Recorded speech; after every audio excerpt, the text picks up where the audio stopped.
नवरात्रि सिर्फ एक त्योहार नहीं बल्कि एक रहस्य है। एक ऐसी शक्ति का रहस्य जिसने कभी महिषासुर जैसे राक्षस का अंत किया और भगवान राम को भी विजय दिलाई। लेकिन क्या आप जानते हैं नवरात्रि की शुरुआत आखिर कैसे हुई? क्या पूरे 9 दिन ही पूजा होती है? और क्या सच में इन दिनों में माँ दुर्गा की शक्ति पृथ्वी पर सबसे ज़्यादा सक्रिय होती है? आज की इस कहानी में हम जानेंगे नवरात्रि का पूरा सच, इतिहास, रहस्य और वो अनसुनी बातें जो शायद आपने पहले कभी नहीं सुनी होगी। बहुत समय पहले की बात है, जब इस सृष्टि पे अधर्म बढ़ने लगा था। राक्षसों का अत्याचार इतना बढ़ गया था कि देवता भी भयभीत होने लगे थे। पृथ्वी पर हर ओर अन्याय, पाप और अत्याचार का अंधकार फैल चुका था। उस समय एक अत्यंत शक्तिशाली राक्षस था महिषासुर। महिषासुर ने कठोर तपस्या करके ब्रह्मा जी को प्रसन्न किया। जब ब्रह्मा जी उसके सामने प्रकट हुए तो उसने अमरता का वरदान मांगा, लेकिन ब्रह्मा जी ने उसे समझाया कि जो जन्म लेता है उसकी मृत्यु निश्चित है। तब महिषासुर ने चालाकी से कहा, मुझे ऐसा वरदान दीजिए कि मेरी मृत्यु किसी देवता या पुरुष के हाथों न हो। ब्रह्मा जी ने उसे यह वरदान दे दिया क्योंकि उन्हें लगा कि कोई स्त्री इतना शक्तिशाली नहीं होगी कि महिषासुर को मार सके। यही उसकी सबसे बड़ी भूल हुई। वरदान पाकर महिषासुर का अहंकार आसमान छूने लगा। उसने स्वर्ग पर आक्रमण कर दिया। देवताओं को पराजित कर उसने इंद्र का सिंहासन छीन लिया। चारों ओर उसका आतंक फैल गया। देवता, ऋषि और मनुष्य सभी त्राही त्राही करने लगे। जब अत्याचार अपनी सीमा पार कर गया तब सभी देवता मिलकर भगवान विष्णु और भगवान शिव के पास पहुँचे। उन्होंने अपनी पीड़ा सुनाई। तब सभी देवताओं के क्रोध और तेज से एक दिव्य ऊर्जा उत्पन्न हुई। वह ऊर्जा इतनी तेजस्वी थी कि उसने एक अद्भुत स्त्री का रूप प्रकट हुआ, माँ दुर्गा। उनका स्वरूप अत्यंत दिव्य और शक्तिशाली था। उनके 10 हाथ थे और प्रत्येक हाथ में एक दिव्य अस्त्र शस्त्र। भगवान शिव ने उन्हें त्रिशूल दिया, विष्णु ने चक्र, इंद्र ने वज्र, वरुण ने शंख, अग्नि ने शक्ति और अन्य देवताओं ने भी अपने अपने अस्त्र दिए। माँ दुर्गा सिंह पर सवार होकर युद्ध के लिए तैयार हुईं। जब महिषासुर को यह खबर मिली कि एक स्त्री उसे चुनौती देने आ रही है तो वह हंस पड़ा। उसे लगा कि यह कोई साधारण स्त्री होगी जिसे वह आसानी से हरा देगा। लेकिन जब उसने माँ दुर्गा को देखा तो उसकी हंसी गायब हो गई। माँ का तेज इतना प्रचंड था कि वह घबरा गया। युद्ध शुरू हुआ। पहले दिन से लेकर 9 दिनों तक यह भयंकर युद्ध चलता रहा। महिषासुर बार बार अपने रूप बदलता रहा, कभी भैंसा, कभी सिंह, कभी हाथी। लेकिन माँ दुर्गा हर बार उसका सामना करती रहीं। पहले दिन माँ ने उसके सेनापति को मार गिराया। दूसरे दिन उसकी सेना का बड़ा हिस्सा समाप्त कर दिया। तीसरे और चौथे दिन युद्ध और भी भयानक हो गया। हर दिन माँ दुर्गा का एक नया रूप प्रकट होता गया। शैलपुत्री, ब्रह्मचारिणी, चंद्रघंटा, कुष्मांडा, स्कंद माता, कात्यायनी, कालरात्रि, महागौरी और सिद्धिरात्रि। 9वें दिन युद्ध अपने चरम पर था। महिषासुर पूरी शक्ति से लड़ रहा था। उसने भैंसे का रूप धारण कर लिया और चारों ओर तबाही मचाने लगा। तभी माँ क्रोध से आकर अपना त्रिशूल उठाया और सीधे महिषासुर के सीने में वार किया। उसी क्षण उसका अंत हो गया। देवताओं ने राहत की सांस ली। चारों ओर जय माता दी की जयकारे गूंज उठे। यह वही समय था जब पहली बार नवरात्रि मनाई गई। माँ दुर्गा की इस विजय के रूप में नवरात्रि का अर्थ है 9 रातें। ये 9 दिन माँ दुर्गा के 9 रूपों की पूजा के लिए समर्पित होते हैं। लेकिन कहानी यहीं खत्म नहीं होती, क्योंकि नवरात्रि केवल महिषासुर के वध की कहानी नहीं है, बल्कि यह भगवान राम से भी जुड़ी है और यह भी बताती है कि आखिर क्यों साल में 2 बार नवरात्रि मनाई जाती है। महिषासुर के वध के बाद पूरी सृष्टि में शांति स्थापित हो गई। देवताओं ने माँ दुर्गा की स्तुति की और उन्हें धन्यवाद दिया। लेकिन समय के साथ फिर से अधर्म बढ़ने लगा। इस बार कहानी जुड़ती है भगवान राम और रावण से। जब रावण ने माता सीता का हरण किया तब भगवान राम उन्हें खोजते हुए लंका तक पहुँचे। रावण अत्यंत शक्तिशाली था और उसके पास कई वरदान थे। उसे हराना आसान नहीं था। युद्ध से पहले भगवान राम चिंतित थे। तभी उन्हें ऋषियों ने सलाह दी कि वे माँ दुर्गा की उपासना करें। उन्होंने बताया कि यदि आप पूरे विधि विधान से नवरात्रि का व्रत रखेंगे और तो आपको विजय अवश्य मिलेगी। तब भगवान राम ने पहली बार शारदीय नवरात्रि का व्रत किया।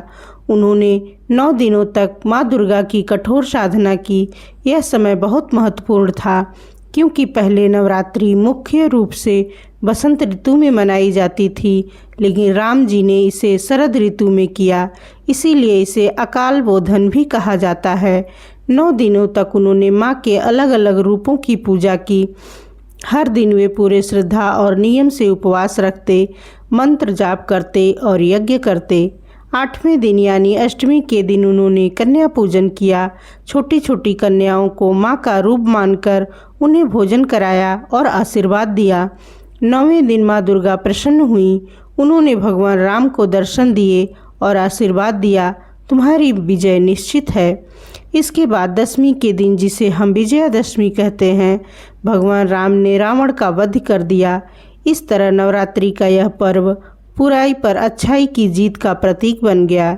यहीं से परंपरा शुरू हुई कि नवरात्रि के 9 दिन माँ की पूजा की जाए और 10वें दिन विजय का उत्सव मनाया जाए। अब बात आती है नवरात्रि साल में 2 बार क्यों मनाई जाती है। असल में वर्ष में 4 नवरात्रि आती हैं, चैत्र, आषाढ़, आश्विन और माघ में। लेकिन इनमें से 2 प्रमुख है, चैत्र नवरात्रि जो बसंत ऋतु में आती है और शारदीय नवरात्रि शरद ऋतु में। चैत्र नवरात्रि को सृष्टि के आरंभ से जोड़ा जाता है। मान्यता है कि इसी समय ब्रह्मा जी ने सृष्टि की रचना शुरू की। वहीं शारदीय नवरात्रि भगवान राम की कथा से जुड़ी है, जब उन्होंने माँ दुर्गा की आराधना की थी। इन 9 दिनों में माँ के 9 रूपों की पूजा का विशेष महत्व है। पहला दिन शैलपुत्री, दूसरा दिन ब्रह्मचारिणी, तीसरा दिन चंद्रघंटा और चौथा दिन कुष्मांडा, 5वां दिन स्कंद माता, 6ठा दिन कात्यायनी, 7वां दिन कालरात्रि, 8वां दिन महागौरी, 9वां दिन सिद्धरात्रि। हर रूप का अपना एक अलग महत्व और शक्ति है। कोई ज्ञान देती हैं, कोई शक्ति, कोई धन तो कोई भय को दूर करती हैं। नवरात्रि में व्रत रखने के पीछे भी एक गहरा कारण है। यह सिर्फ धार्मिक नहीं बल्कि शरीर और मन को शुद्ध करने का भी तरीका है। मौसम बदलने के समय शरीर को संतुलित रखने के लिए हल्का और सात्विक भोजन किया जाता है। इसी दौरान लोग गरबा और डांडिया जैसे नृत्य भी करते हैं। खासकर गुजरात में यह केवल मनोरंजन नहीं बल्कि देवी की भक्ति का ही एक रूप है। नवरात्रि हमें सिखाती है कि चाहे बुराई कितनी भी शक्तिशाली क्यों न हो, अंत में जीत हमेशा सत्य और धर्म की ही होती है। लेकिन इस पर्व से जुड़े कुछ ऐसे रहस्य भी हैं, जैसे क्यों 9 दिन ही पूजा होती है, क्यों कन्या पूजन इतना महत्वपूर्ण है और क्यों कुछ लोग पूरे 9 दिन उपवास रखते हैं। नवरात्रि के 9 दिन सिर्फ एक धार्मिक परंपरा नहीं है बल्कि इसके पीछे गहरा आध्यात्मिक और रहस्यमय विज्ञान छुपा है। बहुत कम लोग जानते हैं कि ये 9 दिन वास्तव में मनुष्य के भीतर की शक्तियों को जागृत करने का समय माने जाते हैं। जब माँ दुर्गा के 9 रूपों की पूजा की जाती है तो यह केवल बाहरी पूजा नहीं बल्कि यह हमारे अंदर की छिपी 9 शक्तियों को जगाने का प्रतीक है। पहला दिन शैलपुत्री, यह स्थिरता और शक्ति का प्रतीक है। इस दिन का अर्थ है अपने जीवन की नींव को मजबूत करना। दूसरा दिन ब्रह्मचारिणी, यह तप और संयम का प्रतीक है। सिखाता है कि बिना मेहनत और धैर्य के कुछ भी प्राप्त नहीं होता। तीसरा दिन चंद्रघंटा, यह साहस और शांति का रूप है। यह बताता है कि भय को खत्म करने के लिए भीतर से मजबूत होना जरूरी है। चौथा दिन कुष्मांडा, यह सृजन शक्ति का प्रतीक है। मान्यता है कि इसी रूप ने ब्रह्मांड की रचना की। 5वां दिन स्कंद माता, यह ममता और करुणा का रूप है। यह हमें प्रेम और त्याग की शिक्षा देती हैं। छठा दिन कात्यायनी, यह शुद्ध और न्याय की देवी हैं। यह सिखाती हैं कि अन्याय के खिलाफ खड़ा होना जरूरी है। सातवां दिन कालरात्रि, यह सबसे भयानक रूप माना जाता है, लेकिन यह बुराई के अंत का प्रतीक है। यह हमें सिखाती है कि डर का सामना करना ही असली साहस है। आठवां दिन महागौरी, यह शुद्धता और शांति का प्रतीक है। यह दिखाता है कि कठिन तपस्या के बाद आत्मा शुद्ध हो जाती है। नौवां दिन सिद्धरात्रि, यह सभी सिद्धियों को देने वाली देवी हैं। यह अंतिम लक्ष्य का प्रतीक है, पूर्णता। अब सवाल उठता है, 9 दिन ही क्यों? असल में हिंदू धर्म में 9 अंक का पूर्णता का प्रतीक माना जाता है। यह संख्या ऊर्जा के पूरे चक्र को दर्शाती है। मनुष्य के शरीर में भी 9 प्रमुख ऊर्जा केंद्र माने जाते हैं, जिन्हें जागृत करने के लिए ये 9 दिन महत्वपूर्ण माने जाते हैं। इसी कारण इन दिनों व्रत, ध्यान और साधना का विशेष महत्व होता है। अब बात करते हैं कन्या पूजन की। अष्टमी या नवमी के दिन छोटी कन्याओं की पूजा की जाती है।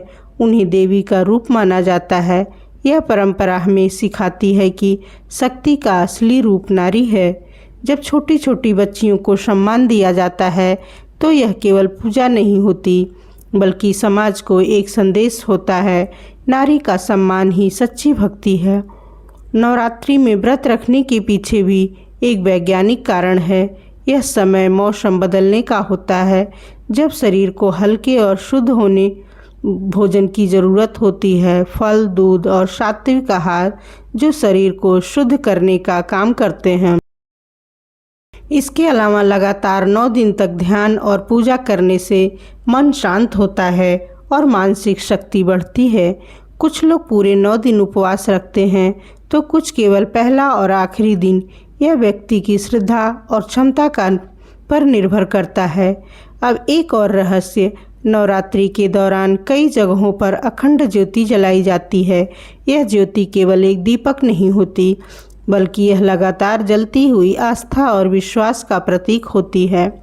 मान्यता है कि जब तक यह ज्योति जलती रहती है, तब तक घर में नकारात्मक ऊर्जा प्रवेश नहीं कर पाती। नवरात्रि का विशेष पहलू है गरबा और डांडिया। खासकर गुजरात में यह बहुत भव्य रूप से मनाया जाता है। लोग रात भर नृत्य करते हैं, लेकिन यह केवल मनोरंजन नहीं होता। गरबा शब्द गर्भ से आया है, जिसका अर्थ है जीवन। यह नृत्य माँ शक्ति के चारों ओर घूमकर किया जाता है, जो जीवन के चक्र का प्रतीक होती है। डांडिया को माँ दुर्गा और महिषासुर के युद्ध का प्रतीक माना जाता है, जहाँ डंडे उनके अस्त्र शस्त्र को दर्शाते हैं। इस तरह नवरात्रि केवल एक त्यौहार नहीं, बल्कि जीवन को समझने का एक तरीका है। लेकिन अभी भी एक गहरा सवाल बाकी है, क्या आज भी माँ दुर्गा की शक्ति इस दुनिया में मौजूद है? क्या आज भी नवरात्रि के दौरान चमत्कार होते हैं? और क्या सच में व्रत रखने से जीवन बदल सकता है? नवरात्रि केवल एक परंपरा या त्यौहार नहीं है। यह वह समय माना जाता है जब माँ दुर्गा की शक्ति पृथ्वी पर सबसे अधिक सक्रिय होती है। पुराने ग्रंथों और मान्यताओं में यह वर्णन मिलता है कि इन 9 दिनों में की गई पूजा, साधना और प्रार्थना सामान्य दिनों की तुलना में कई गुना अधिक प्रभावशाली होती है। कई लोग इसे केवल आस्था मानते हैं, लेकिन वर्षों से ऐसे अनेक अनुभव सामने आए हैं जिन्हें लोग चमत्कार मानते हैं। कहा जाता है कि एक बार वाराणसी में एक बहुत गरीब परिवार रहता था। नवरात्रि के समय उन्होंने पूरी श्रद्धा से व्रत रखा, लेकिन उनके पास अष्टमी के दिन कन्या पूजन कराने के लिए भोजन तक नहीं था। फिर भी उन्होंने हिम्मत नहीं हारी और माँ से प्रार्थना की। अष्टमी के दिन अचानक उनके घर पर 9 छोटी कन्याएं आईं। परिवार ने जैसे तैसे उनका स्वागत किया और जो थोड़ा बहुत था उन्हें खिला दिया। जब वे कन्याएं चली गईं तो घर में अचानक अन्न और धन की कोई कमी नहीं रही। लोगों का मानना है कि वे स्वयं माँ दुर्गा के रूप में आई थीं। इसी तरह वैष्णो देवी मंदिर से जुड़े कई अनुभव सुनने को मिलते हैं। कई भक्त बताते हैं कि जब वे माता के दरबार में जाते हैं तो उनकी मनोकामनाएं पूर्ण होती हैं। अब सवाल यह है कि क्या यह सब सच है? उसका उत्तर सीधा नहीं है। आस्था और अनुभव हर व्यक्ति के लिए अलग होते हैं, लेकिन एक बात स्पष्ट है, नवरात्रि लोगों को मानसिक शक्ति, आत्मविश्वास और आशा देती है। जब कोई व्यक्ति 9 दिनों तक नियम, संयम और श्रद्धा के साथ पूजा करता है तो उसका मन स्थिर होता है। वह अपने जीवन के लक्ष्यों के प्रति अधिक स्पष्ट हो जाता है। यही कारण है कि बहुत से लोग कहते हैं कि नवरात्रि की तो शरीर की शुद्धि होती है, पाचन तंत्र को आराम मिलता है और ऊर्जा का स्तर संतुलित होता है। आध्यात्मिक दृष्टि से देखें तो व्रत का अर्थ केवल भोजन न करना ही नहीं, उसका असली अर्थ है इंद्रियों पर नियंत्रण। जब आप अपने मन, वाणी और कर्म को नियंत्रित करते हैं तो आप खुद को बेहतर समझने लगते हैं। यही असली परिवर्तन है। नवरात्रि हमें यह भी सिखाती है कि शक्ति केवल बाहरी नहीं बल्कि हमारे अंदर भी मौजूद है। महिषासुर और रावण जैसे राक्षस केवल कहानियों के पात्र नहीं, वे हमारे अंदर के अहंकार और क्रोध और बुराइयों का प्रतीक हैं।